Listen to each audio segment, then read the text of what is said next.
Yella Home with Anna Schofield and Big House. Driving you home across the Emirates. Hope you're having a good one. The weather is indeed gorge. It's definitely gorgeous. I'm a big fan of clouds, generally. I know. Like when I wake up and there's clouds, white clouds, blue skies, I'm good. You know, it sets the mood.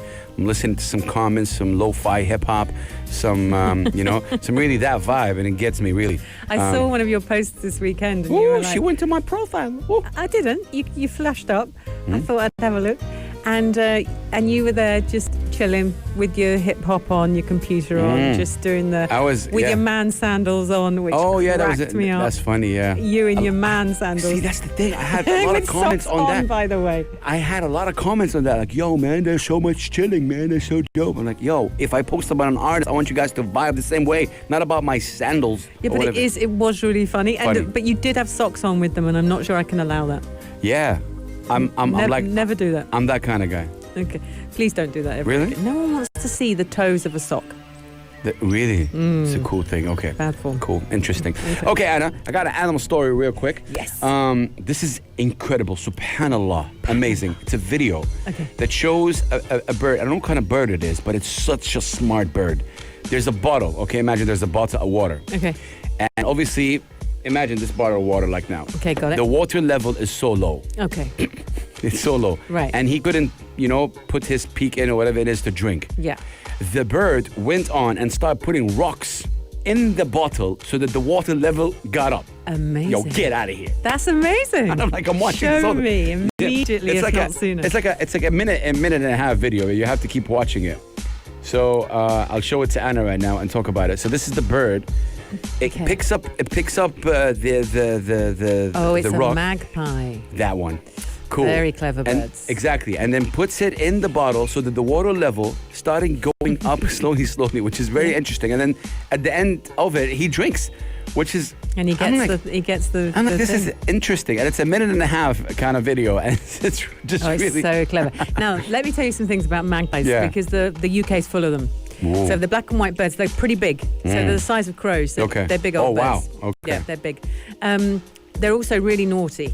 They love jewels and shiny things. If you leave a jewel or a necklace or something twinkly on a windowsill, They'll take it. You got to be careful. Yeah, they'll take it, and they'll put it in their nest. Oh, what for? What would they use it for? They like their nest to be sparkly and spangly. Really? Yeah. So a magpie's nest can often have lots of tinfoil in it, or things like that. So they're not frightened to pick things up in their beaks. They love gems. They're known for it. Wow. There's been some famous thefts. Hence before. why, like, he's picking up a rock right That's here. why he's not scared of rocks. He's I flicked onto something else. No. No, that's not something else. Yeah, that's the other IGTV. But yeah, that's very interesting, right? You think about it. That's No, it's super clever though that he knew that the water would rise. I'm telling you, and judge me or don't judge me for this. Lots of things we can learn from animals, I'm telling you. Oh, agree. Whether it's compassion or even being smarter or whatever it is, just living it. Yeah. Lots of things. I'm telling you. We are the kind of show that tells you go learn from animals. Oh yeah, that's it. We will be right back. Pulse 95 Music. We've got it covered. Ladies and gentlemen, I gotta play some Harry Potter music. 1 second right here. Gotta do that. And this is iconic. Right? It's iconic. Beautiful. Beautiful. Yeah. Why are we talking about Harry Potter, Adam? We're actually going to talk about the actor in Harry Potter. He's one of Harry Potter's friends, Rupert Grint. And his girlfriend is called Georgia Groom. Okay. So they've announced the birth of their first daughter. It was actually at the end of last week. They've kept it as a complete secret, which I love. You see, English actors, that's what they do. Yeah. Kept it complete secret. And then He wasn't even on Instagram, Rupert Grint. He wasn't. He joined Instagram. Wow. And his first post was to introduce his baby girl. Now, I'm just going to say at this point, I love newborn babies. Okay. If I see one, I want to go over and say hello. My family go, you can't, you look weird, you look like a stalker. But newborn babies, their legs are springy. Yeah. They bend at the knee. Oh my God. No, but they are. Do you remember when the baby was springy? Yeah. I love it. And they're just so cute. Anyway, so there he is with his gorgeous baby girl, brand new to the world. He's 32 years old. Takes this selfie. Guess what they've called her? What? Wednesday. Wednesday? What is that about? Really? The name? Wednesday. The day? Yep. When the little girl's name is Wednesday G. Grint. No. Work really, with that name, darling. I really have to. What? Wednesday. Wow. Wednesday. And I wonder what it's all about. I think Gwyneth Paltrow called her daughter Apple. Like, where can this go? Yeah, I just think it's interesting. Look, I mean, you know, no to judge, but I mean, it's just very interesting. I do believe that, and again, I think that's my personal opinion. I think that they are a level, these celebrities, they are the level where nothing can phase them, maybe, or whatever it is. It don't matter. And this is maybe something between them that they put together in terms of, like, you know, we want to call our kid Apple or Wednesday or whatever. Yeah. The only thing I would just ask is that, don't you think of the kid's future? Well, that's exactly it. Wednesday Grint. What on earth? It sounds like it sounds like a pie or something. It sounds like a company or like what, I don't know. Yeah. Weird. But again, you know, see, that's what I'm trying to say. Maybe we're out of date. Maybe they come from the background where, you know, the personality makes the name. So if Wednesday Grit becomes something really cool and whatever it is, then no, seriously, then people are going to become... But even when you said it then... There we got Wednesday Grit. He's with us. What's up, Wednesday? How you doing, bro? Or sis? So weird. Yeah. So it is. Oh, I'd like to introduce you to my son, Cheesecake. Yeah. I'm telling you, I think, you know, 2020 proved again, and it's for the past kind of 10 years, that you can do really whatever you want. Yeah. I just posted something today where you can march on your own drum beats. Seriously, you whatever that you are doing, you make your own path, and you can make a path out of nothing. That's true. And be okay with it. Don't Are you follow, being metaphoric now? No, seriously, don't follow the trend. Like, generally, and something like this is like a pioneering right now. Wednesday Grit, right? No one is named Wednesday. No, there's a reason. I mean, this is my son. Yeah. Weekday. This is my daughter. Call me daughter computer? It's odd. Yeah. It is odd, but I think this is what makes you don't know what the intention is behind it. But it's very interesting. It feels like they're trying too hard for me. Maybe you know that. What I mean? Maybe the fact that they, you know, when you decided to call, your kids, did you have a conversation with, you know, like back and forth? Yeah. See, in the Arab region, and again, I'm not generalizing, but if it's a boy, it's usually on the father's name. Okay. I'm not generalizing, you guys. Don't at me. I'm just saying it is more. It's more like most of it. Like, you know, especially if the father of the husband passed away, it's more of a.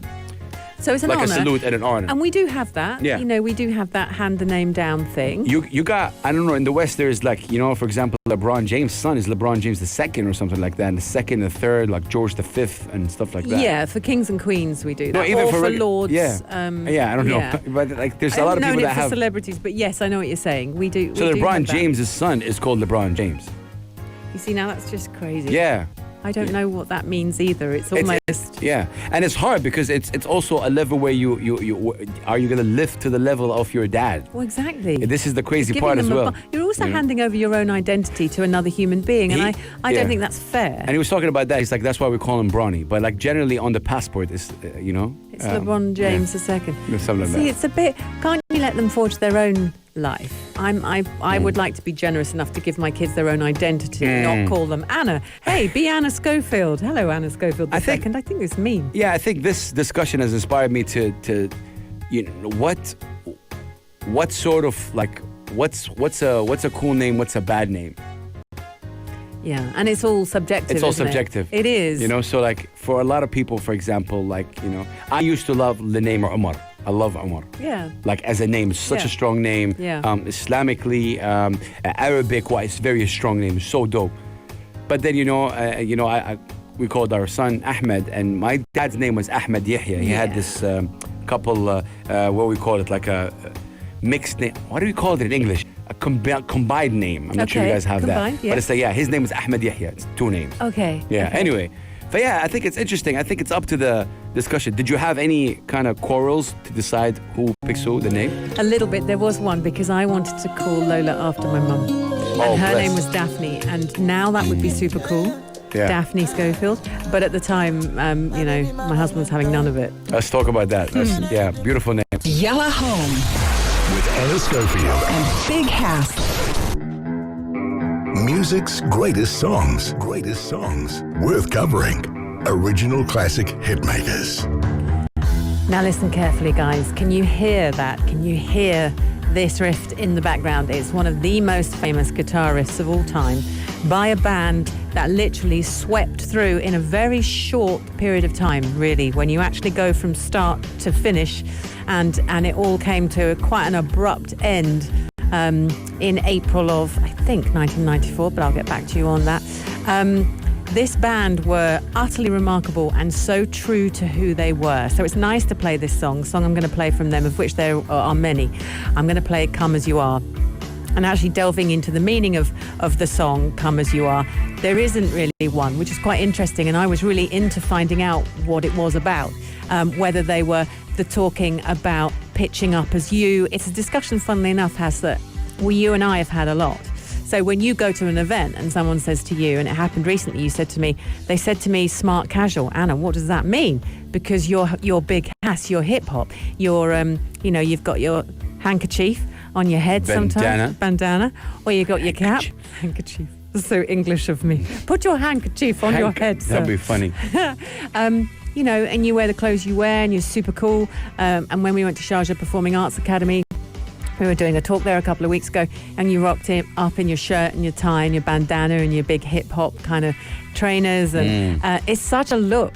So when someone tries to define you, I get mad. Like, don't tell House what to wear, because Big House shouldn't be told what to wear. Come as they are. Come as you are.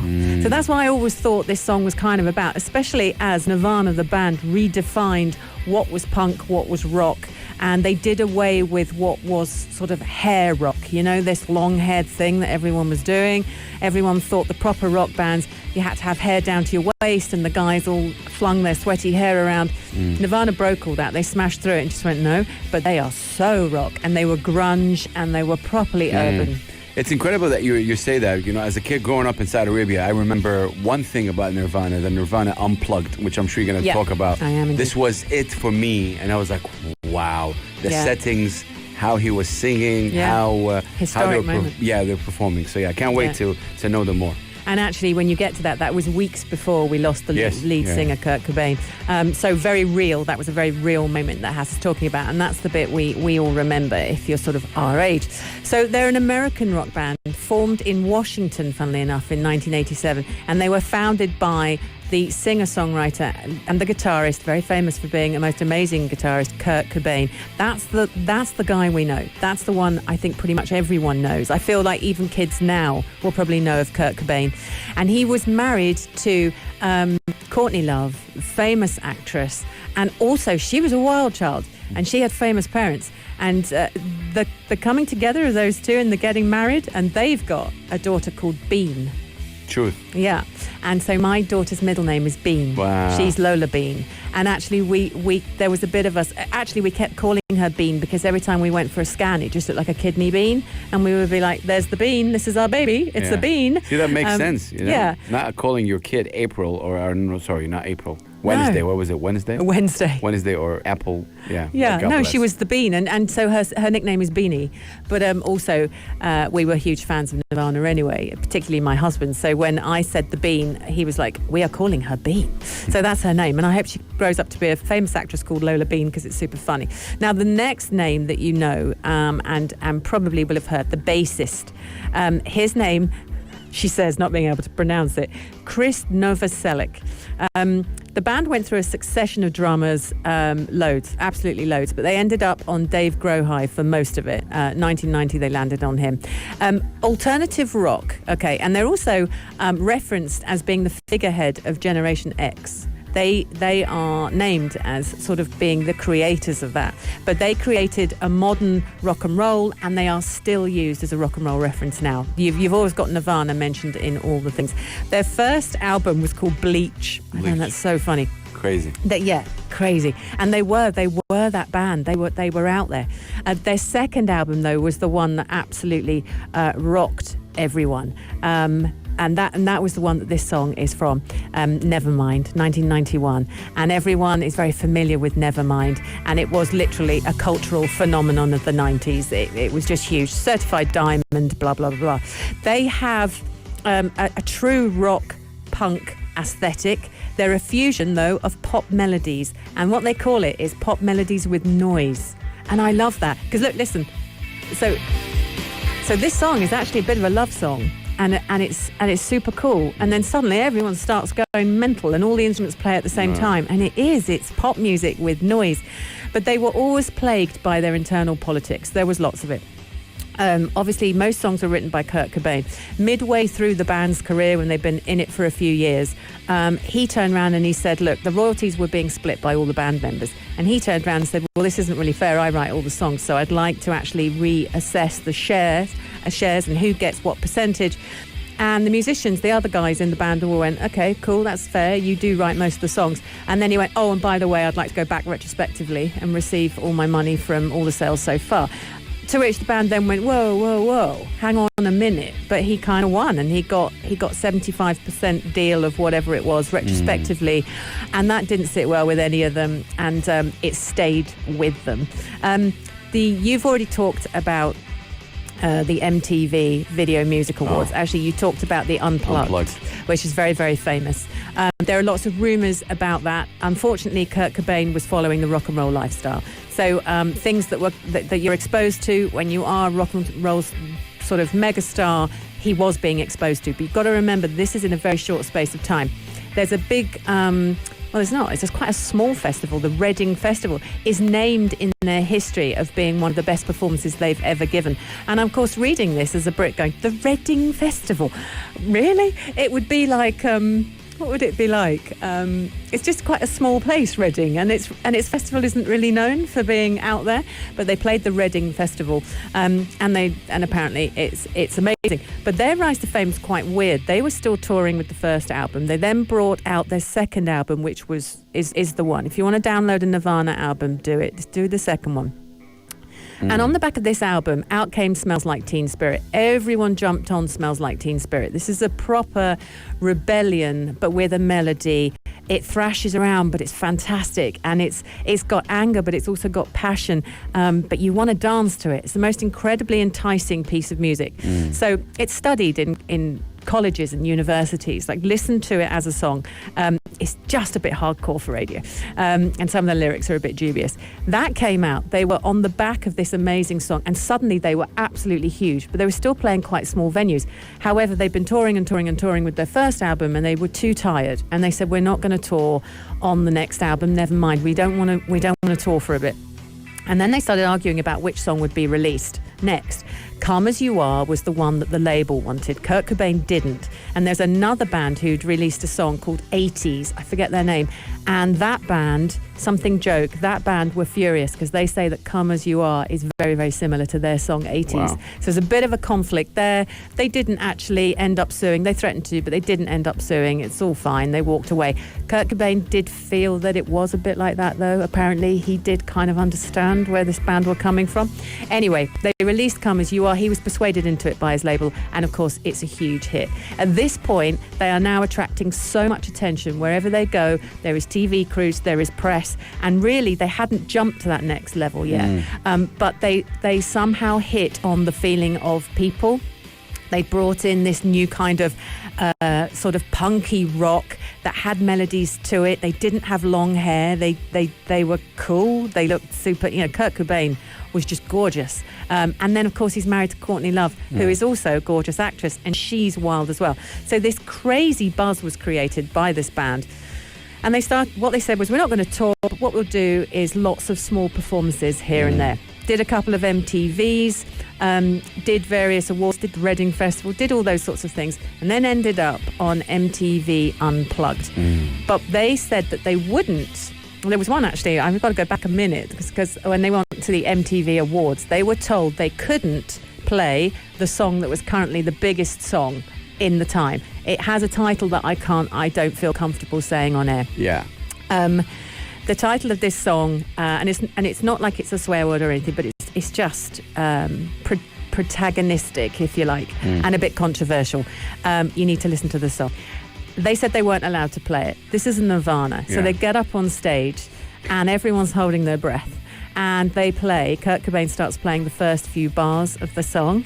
and everyone is going, really? Are you going to do this at the MTV Awards? He does the first line, and then the band crack in to another song. No one ever mentioned it, and off they go. So they just teased, and I loved that humour. Yeah, it's always I mean, this generation is always like you felt they're rebellious, and obviously at that point, rock and alternative rock, metal was really leading. You know. Yeah. Like at that point, this was like at the top of the game, of the rock game. You know? Yeah, the 90s, late 80s, 90s. Like that was it. It was rock all over. You know? Right. Hip hop just took over 3 years ago. So technically speaking, I see where that could. Yeah. So it's crazy. And they suddenly became top of their tree, and they didn't really know what to do with that. Add to that you've got some addictions and things like that going on within the band, certainly Kurt Cobain. So they did this, and that was obviously named. So they were properly putting themselves in the kind of we're daring and we're just doing what we like anyway. Then Unplugged is done. They say to MTV, we're not going to do our popular songs. We actually want to do 4 songs that are completely unknown. At that point, MTV are like, all right, do what you like. And they did this set that now has gone down in history as one of the most incredible pieces of art. It is. It's a spectacle. Yeah, what these performers did, what the energy they created. The setting of the place, the candles, everything, the mood, everything about it, how he was singing, Kurt Cobain. I dive into it. Yeah. Regardless of how he left us, I just dive into what he was going through, and it's just kind of interesting. Very, very raw. So you can hear from Hat as well. Super raw. There was a reason why he was like he was, and the story behind the scenes. Rumor has it, and legend has it, that he needed to be slightly revived, and wasn't very well before he came on. But then suddenly went, okay, I'm good. Let's go. 2 minutes before getting on stage, and then doing this incredible set. So what you do see is a performer raw. So then they became hugely famous for that. Weeks later, he's with his wife. They are in this city hotel together, and she walked into the bedroom and found him, and that pretty much was the end. He was in facilities a couple of times, but he checked himself out, and that was the end of it. And Courtney Love then took over, I feel, because I remember that stage, and it got very famous because Courtney Love was so furious with him, and was very, at the funeral was very angry openly angry about the loss of the father for their daughter, amongst other things, and that was very famous as well. So continued the rock and roll legend. So now when you listen to the song that I'm going to play, you can have all that knowledge going, because they really were spectacular. And there literally is 5 to 7 years in it. They did Come As You Are, by Nirvana, written by Kurt Cobain, absolutely huge, top of the Billboard Hot 100 in America, top of the UK charts, sat there for ages, huge unexpected success. And there they were, and this is what took them to it. So the video is also amazing. If you want to go and watch that again, you'll feel it. You will feel them. They were about enticing all the senses, this band, and completely raw. So enjoy it. Pulse 95 Music. We've got it covered. And we're live through till 8 o'clock, 20 to 7 right now. And be prepared, because Hass is about to have his hat fly off. He doesn't like what's happened to Instagram. Oh, yeah, no, 100%. Look, listen, this is a headline. People are hating on the new Instagram update. Done. Right. It's crazy. It moved notification and added major Reels features.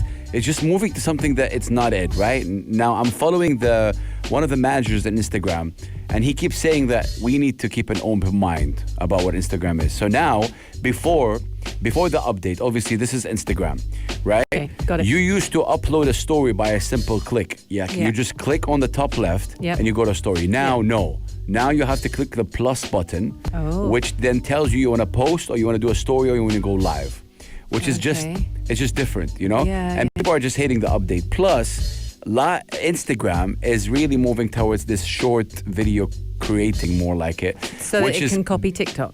Battle TikTok, just to say. And yeah, a lot of people are saying copying. The thing is, I mean, again, as somebody who uses Instagram crazy, I don't know why you want to copy TikTok. No, the thing is, with TikTok, it's just a different demographics, in my opinion. Just different. I don't relate to TikTok. You know, I know the guys at TikTok right here in Middle East, and believe me, we had like 5-6 meetings. They're trying to get me on. It won't work. I'm a 40-year-old, but yeah, you know, we love you. Yeah, you love me. Great. Big up to TikTok. Shout out to the team. It's just not me. I can't do me. And they keep saying like, hey, Haas, we want you to talk about, serious things. Like serious things don't make it on TikTok. In my opinion. But yeah, I mean, the latest update got people really feeling crazy. A lot of people, Anna, today, or especially the past couple of days when they woke up, they're like, oh, wow, now I have to press 2 buttons to upload a story. Yeah. And people were like feeling, terrible about it. And I just think one of the main updates was that it's really pushing you to do this Reel situation. Reels is like these very short videos that you can upload, and it has its own life and it lives on its own. And so does it have a completely separate algorithm when you say it lives on its own? Yeah, see this word again. Algorithm is making a lot of people feeling anxiety. Yeah. Because again, I was talking to somebody a couple of weeks ago, if you want your post, there's like a study to it. If your post does really well in the first half an hour, then it goes to the pool of algorithms. And then it has to do well in terms of comment, likes, and shares, and saves. What's a save? A lot of people, so for example, you have your post. Yeah. A save is like how many people actually saved your post. And why would you save it? I don't save anyone's Interesting, posts. Again, because people save it just because they want to look at it again. Because when you save your post, a different post, you can look at it again. And a good post, it depends on the number of saves, it depends on the number of shares, how many people are actually sharing it to other people, comment and likes. Right. So then you go into the game of algorithm. Right. Automatically it's a machine, and then, oh wow, that's why controversial things get trendy quickly, because everyone's sharing it. Right. Like, if I am, sorry, I'm not just saying do that, but if you're doing something terrible, right? Yeah. Without saying the action, a lot of people are going to share it. Hey, look what this person just did. Yeah. You're going to share it to me. You're going to share it with your friends. Yeah. You're going to share it to your people. Hence, it gets a lot of shares. Yeah. And then it becomes viral. Right. And then, it's a machine at the end of the day. It's not a person. So yeah, Anna, a lot of people that are hating on Instagram. It hasn't been receiving, good feedback at all whatsoever. It's just, different. And when one of the managers of Instagram was talking about it, he's like, listen, it's just different. You guys will get used to it, and you'll move forward, and you will like it. He's probably right. Could probably be right. Yeah. Now, the thing is, with Anna, you just posted a picture, and I want you to post more pictures. You posted a picture in the weekend, right? Or before the weekend. Was it like 3 days ago on Thursday? It was a throwback, yeah. See? Cool, 62 likes. That's cool. Yeah, but not really. I got most of those in the first 45 minutes. Yeah, see, that's what I'm saying. So in the first half an hour, if your post does well, Instagram might decide to push it to people. See, now this is the trick part. When you go to home and you start scrolling down, Instagram doesn't show you everything. It shows you what they want to show you, in my opinion, Yeah. And this is the problem. So you don't see everybody. Even if you're following them, you don't see everybody. So it's not right. It's interesting. And this is the trick part about this whole, algorithm thing. I just want to say something at the end, and a lot of young people get affected. Look, I'm 40 years old. Do I get upset if my post doesn't do well? Yes, 100%. But it doesn't break me or make me or whatever it is. It's just, it hurts me when I see people have their life depending on it. Like they go oh my God, I'm depressed. What happened? Oh, my post didn't do well. That's what I have a problem with. No need to get depressed. You can be sad about it, but no need to get depressed about it and go all crazy all about it. Because at the end of the day, you do whatever you want to do with your life. It's not this Instagram or social media. Yeah. And this is, I'm talking to young brothers and sisters who really depend on the number of likes to say I'm worth living, right? That's I know, crazy. And it's a big thing at school. It's schools. I wish somebody can go to schools and talk like that, because I think kids would love to talk about it. I mean, respect to the career days thing or whatever they do, all these things. Yeah. But somebody go talk to them about Instagram. Because they're all on Instagram and TikTok. Yeah. Maybe you don't know it as a parent, but they're there. Yeah. And so a lot of them have 2 accounts. I'm just saying. That's crazy. Yeah. Wow. We're going to be right back, ladies and gentlemen. Yellow Home with Anna Schofield and Big Hass. On a lovely Sunday evening. Hope it's going well for you. It's nearly 7:10. All right, so let's talk about this series. Not just because I'm English and a Brit. I think it's important that we talk about it because it's one of the most awaited for series on Netflix, and it's watched by people around the world, globally. Can we hear a little bit of it? Yeah. The Crown Season 4. Okay, here we go. Sounds like... Your Majesty. Yes. I think we have enough respect for one another personally to ask ourselves some of the bigger questions, woman to woman. We are the same age after all. Really? Just 6 months between us. Oh? And who is the senior? I am. Ma'am.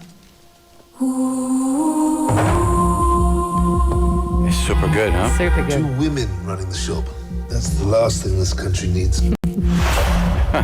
So you're looking forward to it, Anna? I can't wait. I'm literally going to be diving out of here and starting watching it. I'm desperate. I've got the whole family rigged up. But actually, this is really interesting because this is the 4th season. You can watch it independently. You'll enjoy it. Okay. You don't need to watch the... Okay, thanks, Ed, for telling me. They're kind of standalone. Okay. So if you just plonked down on the sofa and decided to watch series 2, you'd be fine. Yeah. What they've done, and this is, I had to explain this to my kids who haven't watched it up till now, that they made it a thing that as each season came along, season as you call it, but the first one was literally the beginning like of an era. our Queen's. It's an era, you're right.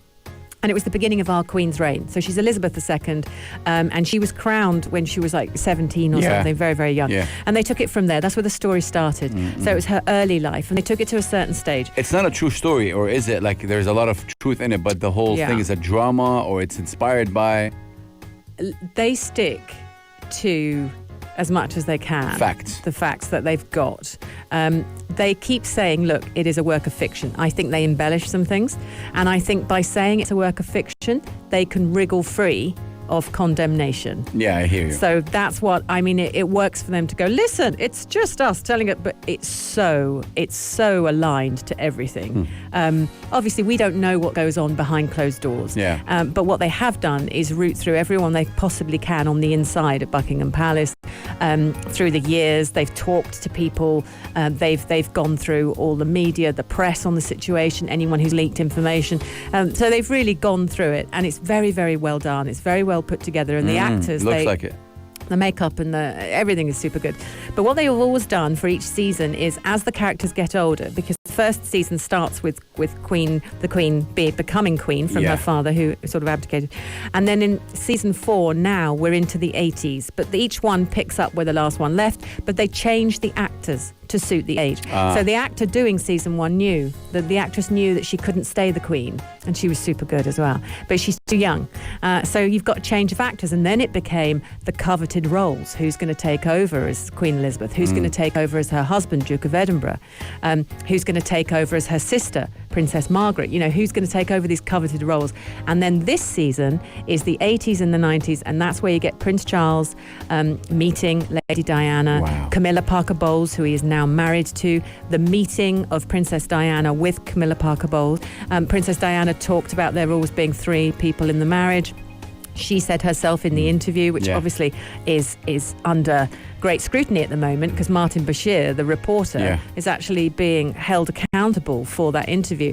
I noticed that last week ITV, independent television, said that they were offered the interview, and this is really amazing. They were offered the interview with Princess Diana, and they turned it down because they felt that she was too unstable and emotionally vulnerable. So all in this Martin Bashir thing that's come out, they're actually not helping the BBC by saying we wouldn't touch it with a barge pole because we didn't think it was fair on her, whereas Martin Bashir and the BBC did. So we'll have to see how that pans out. But the thing is that they have lived such extraordinary lives. They are in a bubble. They are watched. Look at what's happened recently with Prince Harry and Meghan Markle.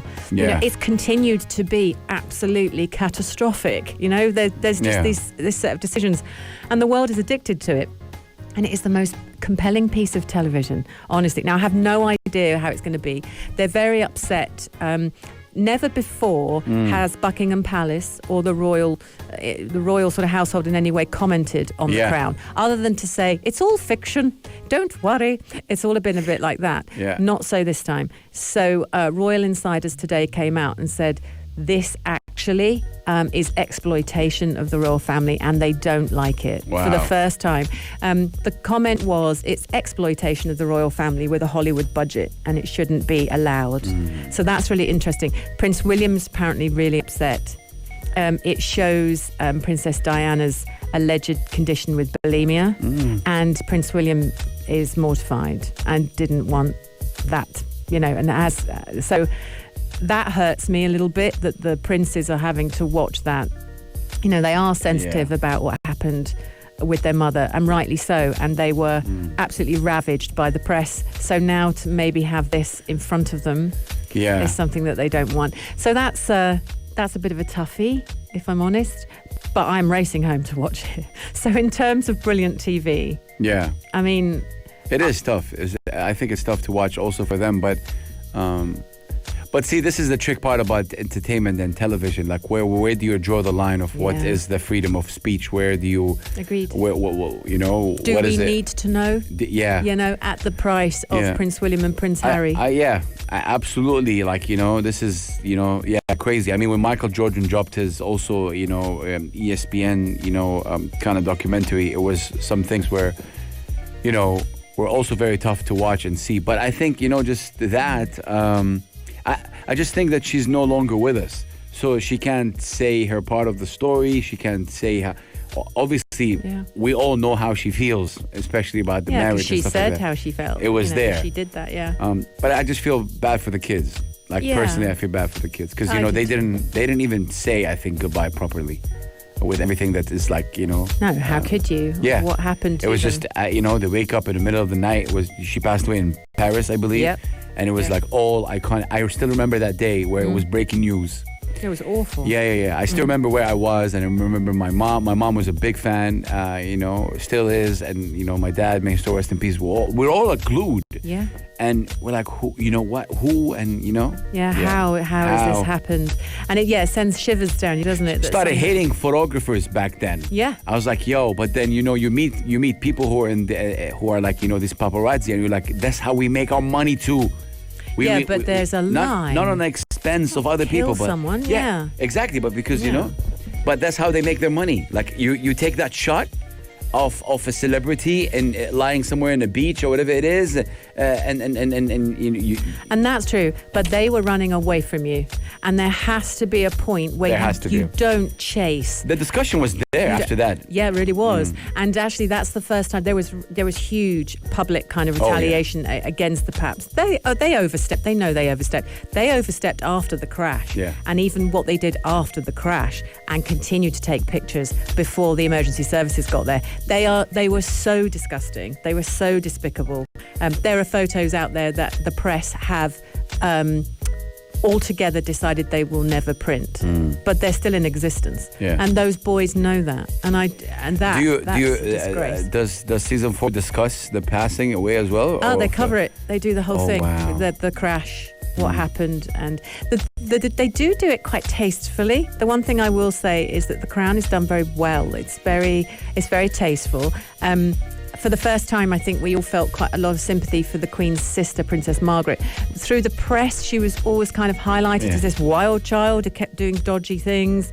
But actually, then you see what she went through. The human element of her. The human element and what the family put her through. They wouldn't let her marry her true love. Yeah. He was banished, and she was always... She never got over it. That's crazy. It kind of happened twice. So we all know what you're doing tonight. Oh, just don't call me after 8:30. She is watching The Crown, and so it is on Netflix, right? Netflix, released Saved today. It? Okay, wow. Can't wait. I mean, you made me excited to watch it as well. You have to watch it. We'll have to sit. Because it's also going to be an iconic piece of TV that's going to be controversial for the next few weeks. So you will need to have a dialogue on what you think. It's one of the most famous parts of history if you think about what happened to Princess Diana and the royal family and that whole era. It also is Margaret Thatcher. So it's Margaret Thatcher meeting the Queen and Princess Diana. Those three figures, Elizabeth II, Margaret Thatcher and Princess Diana, all in one. Got to watch it. For sure. If you liked this episode of Yalla Home, drop a like and subscribe. 95. Be sure to follow us on Instagram for all our daily updates and top stories.